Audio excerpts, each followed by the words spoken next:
You can introduce yourself to the Brothers Online viewers for us. Yeah, definitely. My name is Thomas Fitch, born and raised in South Central Los Angeles. Attended 42nd Elementary, Audubon Middle School, Crenshaw High School. From there, graduated, went to West LA Community College, and transferred to Clark Atlanta University in Atlanta, Georgia, with two of my best friends.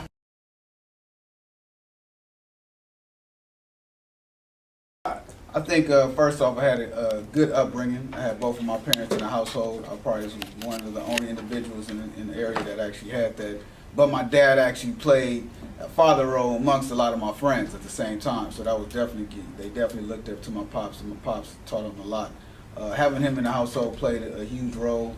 And at the same time, I always started thinking about the long-term play. You know what I'm saying? I learned from other people's mistakes. Even so, I didn't have to make them. You know what I mean? I just watched a lot of my friends do certain things and fall down certain, certain paths. And I was just like, look, you don't got to do X, Y, and Z. We can do something else and still get a better goal out of it. But at that time, it's just instant gratification. You know what I mean? I'm gonna be honest.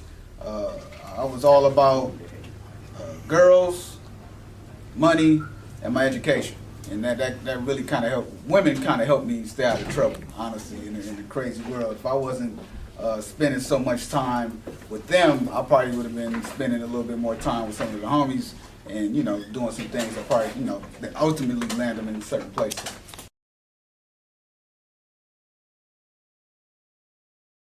I never kind of pushed my friends away. I always stayed around my friends, regardless of what hood they were from. I grew up in a melting pot of gang culture. So around 42nd, some of my friends from 42nd, either went to Audubon or went to Fauché or went to another school. And then after Audubon, most of my friends went to either Dorsey or Crenshaw. So I knew friends that were Bloods, I knew friends that were Crips, I knew friends that were from Hoover. And at the same time, you know what I mean, I never lost their friendship regardless of what hood they were from. You know what I'm saying? I would still stay close to them, just saying, look, I don't really feel the need to gang bang. You my homie, I got your back regardless. All these other guys, I don't really know. You know what I'm saying? If something happens with you, I'm down with you. But at the same time, I really just looked at the bigger picture, man. Look, I had to really look at the bigger picture on what I wanted to see. You know what I mean? You drive up Vernon, you go from the hood straight up to, the richest African American community within a mile. You know what I mean? You could be on Vernon and Western, you drive a mile up, you in Baldwin Hills, looking at these $1 million houses. So that kind of played a piece of my brain that I knew that it was possible to get something more. You know what I mean? And I had to try to study what these people did to get to those places. Some of them did come from gangbang backgrounds, some of them didn't. But at the same time, I felt like, look, I wanted to be a light in my community to basically, I'm relatable. And I have individuals that I know from different hoods, and I have individuals that don't know what gangbanging is at all. So it was all about balance. That's something that I learned at a young age, is balance. And then that kind of helped, honestly. I say Tupac showed me that at a young age. You know what I'm saying? He showed me balance. He showed me Dear Mama, Brenda's Got a Baby, but he also showed me Hit 'Em Up and, certain other things. So that showed me you could play both places, and you can combine the two, yin and yang. So I kind of had that instilled in me at a young age through my father. Wow. Yeah. Wow. Yin and yang, balance, man. Okay, were you involved in any extracurricular activities as a youth? Outside of just academics? My extracurricular activity was hanging with the homies. That was my extracurricular activity, regardless of whether they're from 40s, Fodu's, 60s, Hoover, or VNG. I knew a lot of individuals from different areas, and that was my extracurricular activity. Outside of that, at an early age, I loved money. I didn't come from a home that had a lot of money to just give out. I didn't have like a set balance or things of that nature. So as soon as I was able to work, I started getting a job. I think at 13 and a half, I was working at Cleaner Greens, sweeping alleys in different hoods. Yeah. You know what I'm saying? With my little green hat and my green shirt. There you go. That was something else from structure and economics and being involved in the community, tying the two together. Exactly. After getting a few of those checks in, I liked it, and then started as soon as I was able to get a job right out of middle school. Yeah, started stuff like my first job was Subway. I was at Crenshaw working at Subway, I'll take the 108 bus. So your extracurricular activity was economics and economic building, and that's the career you ultimately became. Yeah. Ultimately, I saw at a young age that dealing with money was very important. You know what I'm saying? I had different figures in my family that I saw make millions, and I had different figures in my family that I didn't really see make too much. So, and I think it came to that. The most important key was the financial literacy. And I honestly feel like that's what drew me into the industry that I am now, because there's not a lot of African Americans in my field teaching this to people in our community. Towards economics, how did you bypass the economic lures of your current environment as a youth, the pimping, the drug dealing, the robbing, and stay focused on actually achieving your academic requirements to go to college, and also your economic sustainability and foundation you was building as a young man? Honestly, I didn't really become a future business owner. Honestly, at a young age, I had so many different influences. I really didn't get away from the lure. You know, I got attached to the lure and found myself in certain places. But at the same time, can you speak towards that? Just put it like this: I never got caught. So you know, when some people look at me and understand, like, you know, he didn't do this, I just realized that it was an easy way to do things, and when I got to a certain point, I know I'm going to get out. You know, exactly. That's the point. I think a lot of individuals get trapped into it and make it an everyday life, everyday hustle and bustle, and that's when things can get derailed. You know, that's when certain paths. So you have experience in the street. So it's not just like you speaking from a point of view that for somebody who hasn't actually walked the streets, been in those alleys, been around those people, and doing that, and you've been able to rise above that. Yes, as an example. You know, my immediate circle. You know what I'm saying? It's my immediate circle, and I love my immediate circle, my core individuals that's in my life right now, and you know, we've taught each other things, whether it's intentional or unintentional, and at the same time, I've learned things from them, and they necessarily learned things from me. So some things that I didn't do, I learned through those experiences what they've done. You know what I mean? So what, as a person of experience at economics and economic building at a young age, what is something you would tell a youth, or also a person, an adult in general, how to build economic sustainability for a youth, and also coming out of economic state of lack for somebody else? The number one thing I'll tell individuals is learn that you are your number one asset. Once you realize that you are your number one asset, it starts with you. You can't really start to invest or do certain other things if you don't realize the power that's within yourself. You will only go as far as your discipline will take you. So I think it always comes to the mind frame of wanting better, of knowing there is better. And once you dig that deep inside of your soul, you're gonna start to see certain progression in your life that you ultimately want. In the world of financial literacy, I really feel it's imperative that we learn at a younger age. They don't teach us these things in middle school. They don't teach us these things in high school. And they don't teach us these things when we get to college. How important is that? It's very important. In your opinion, financial literacy for our youth and our people on a collective scale is? I think financial literacy is the one true tool to get our community to the next level that it needs to be. You really can't talk about buying a building unless you're talking about you have a current savings. You can't talk about purchasing a home unless you talk about how to establish good credit. You can't talk about wanting a good car without a good credit as well. And really start to understand that, the power of a dollar is real. Us as African Americans, we have a $1.3 trillion buying power, spending power, but we only make 1.2. So that other $100 million, where is that coming from? That's coming from credit, that we're spending what we don't have. Yes, sir. So we need to figure out ways and tools to implement where we can get that away from understanding the buying power that we have and understanding how that fruit of labor can, truly empower the African American communities. Our dollar lasts a couple of hours in the African American communities compared to Jewish or Caucasian or Hispanic communities, and we need to realize that the power is in our hands.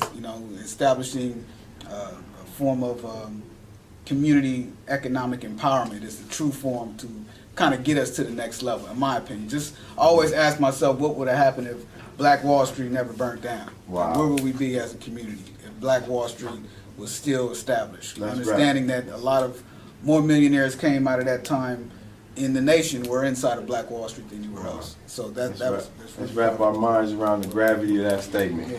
So, 2 more questions, sir. Did you experience the deaths that so many of us of our peers at a young age in South Central, and if so, how did you not let that consume you or turn you further into the streets as an outlet, man? You feel me? How did you not do that as a young brother? Yeah, that hit home. I grew up with a young brother from preschool, elementary, middle school, and a little bit of high school, and that was my best friend growing up from those young ages. We were real tight. Spending the night, kids spending the night at each other's house every weekend. You know, going out, parents knowing each other. It was real tight.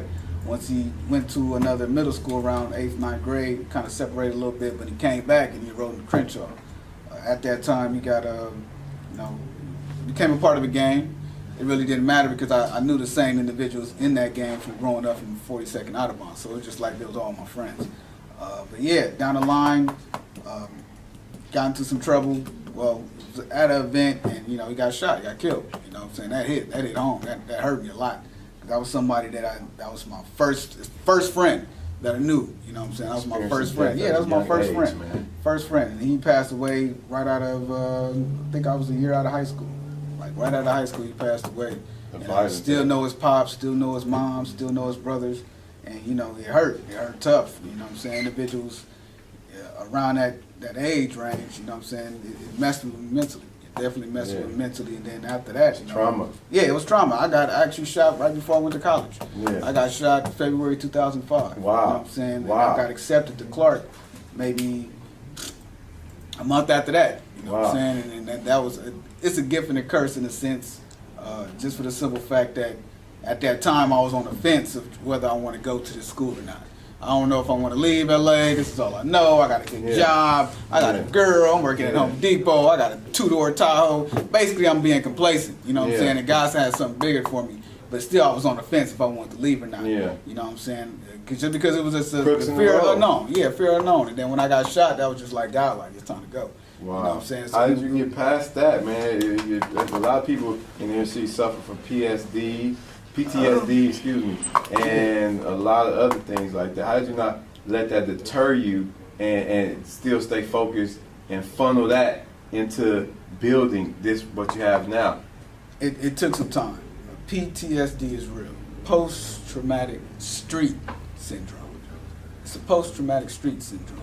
It's real. Like what we go through in the streets really messes us up mentally when we really don't understand it. You know what I'm saying? And I try to explain that to young brothers that what you do now will last you for the rest of your life. So try to understand the decisions that you make. Once I got shot, I really didn't deal with it. You know what I'm saying? I jumped right into school. Thank God I had my best friends with me. You know what I'm saying? We both applied to the same college. You know what I'm saying? And it was love. You know what I mean? I had a friend because things that he was doing. He went to Atlanta and said, "Hey, we should enroll at Clark Atlanta University." I don't even know what Clark Atlanta University is. I never been outside this box. The boxes of Los Angeles is the 110, the 10 freeway, the 405, and the 105. A lot of us don't even get outside of that. We're in that side of that bubble. But at the same time, he said, "Hey, let's go here. Let's enroll in school." We enrolled, we transferred, went to Clark Atlanta University. He was the first person to get accepted. He called me from prison to tell me he got accepted. You know what I'm saying? That's how real it was. He called me from prison. I'm like, dang, I didn't get accepted yet. He called me, you got to collect call. I got accepted to prison. I'm like, I got accepted to Clark. I'm like, dang. You know what I'm saying? I'm like, I ain't got my acceptance letter yet. Let me use yours. Yeah, you don't need it. You know what I'm saying? So that was one of the things. And really it just, honestly, having my brothers around me really helped me at that time to go through something like that. I really, when I turned 21, I was in my dorm room because I was older than most kids around that time in college because I went to community college for 2 years before I went to Clark. I turned 21 in my dorm room, and I didn't do at 12:02, I just sat there and brushed in tears, real light, because I was, once I turned 21, had a little mental breakdown that I actually made it to that age, and saw a lot of friends that didn't make it to that age, and just being appreciative to where I was at in my life at that time. And then, a few months later, I had both of my brothers with me. Just amazing feat. We did everything together. We players Omega Psi Phi together. They majored in accounting. I majored in finance. Once we moved back to LA, we opened up a tax and accounting firm in the community that we grew up in. Right in the heart of the community that we grew up in, that we played around. Crenshaw Clark Financial. Prior to that, I was working in banking in Atlanta, and I used to always wear bow ties, and a young lady walked up to me and said she wanted to buy a bow tie, a little white lady. I'm like, yeah, I made it myself. She was like, oh, I'd like to buy a few. I'm like, oh, snaps. I'm like, no, this is Tommy Hilfiger. She was like, oh, well, you should think about starting your own bow tie company. I said, you know what, I should. And then I started figuring out a name, and I called it the Bow Tie. So I make all handmade bow ties. I sew them myself. I learned how to sew, picked up a sewing machine. Went to a sewing class. I was the only male in the sewing class, black male at that, and taught myself a trade. Something I could call my own. Because I think that's very important, regardless of what it is. Something that you can call your own is powerful. Wow. And I'm all for working corporate America a little bit. Be the spook that sat by the door. Learn all the information you can from a company and then try to branch off and do it yourself. I think that's a powerful thing because no one is coming to our communities to teach us these things. And it's not a lot of people that go to college and come back to their community that they grew up in and kind of educate, the masses. And that's what we're here for. We're here to make an impact. Where can they find the Bow Tie company? You can find the Bow Tie, www.theboldtie, that's B-O-L-D, about Be Bold, that's my slogan, Be Bold. So theboldtie.com, Instagram at theboldtie as well, and Crenshaw Clark at Crenshaw Clark Financial and CrenshawClarkFinancial.com. So. All right, what's that particular one you have This bow tie is called the Crenshaw. For obvious purposes, it's royal blue and gold. So it's Crenshaw. This is Crenshaw bow tie. It's one of my favorites, especially after the whole Nipsey thing. Nip has been in this office before, so it hits home. We grew up in the same community as Nip. So. That's great, man. So I go by a motto that has served me well into what I do, every day. And if you prepare for something, if you care for something, you properly prepare beforehand, right? So if you totally care about something, you're going to make the proper precautions and the proper preparations if needed to execute that. What's the jewel that you'll leave with a viewer that they can carry with them and you affect change in their life? So I have a couple of jewels that have played major milestones in my life. The first jewel is it's not even a motto, it's just a word, it's just balance. Be balanced. I know it's hard in this society, especially Los Angeles, to be balanced both, don't put all your eggs in one basket. You want to diversify your life just like you want to diversify your portfolio when it comes to investing. So do things that are out the box, but still do things that you're accustomed to. So balance is key, yin and yang. My pops taught me that. The second one is going to be, I learned this in college, it's a motto actually of the institution, is find a way to make one. Nothing is impossible. You can find a way to make one. It holds true to this day. Another motto that sticks deeply with me is complacency is the enemy of achievement. It's a lot of individuals that, if complacency is the enemy of achievement, put it this way. You can go to the graveyard and you find the most ideas in the world, but they're there in the graveyard. Those individuals didn't act on them, they just talked about them. They didn't actually get to put in forth the true passion of their ideas to see it formulate into reality. This right here is formulated into reality. This is just a seed that we had inside of our brain and we watched it grow. And I tell people all that, complacency is the enemy of achievement. And you will only go as far as your discipline will take you. That's real. We can talk so much and say you want to do X, Y, and Z, but if you're not disciplined and truly learning your craft or truly learning what you want to learn to attain that knowledge, because there's a difference between knowledge and wisdom. Knowledge is what you read inside of a book. Wisdom is what you actually gonna start putting that knowledge to use in real life. And be bold. My last one is be bold. You know what I mean? Be bold. That's my slogan, man. Be bold. So be bold in all you do. That was great, and we appreciate what you do in our community. And once again, we just want to highlight the acts and the deeds that you do in our community and staying persistent in the direction that you're going, brother. Appreciate Thank you. you. Appreciate it. Black is not a color. We are black because we are the essence from which color comes. Black because we are the first life that came not with the universe, but before there was a sun, moon, and or star. We were there.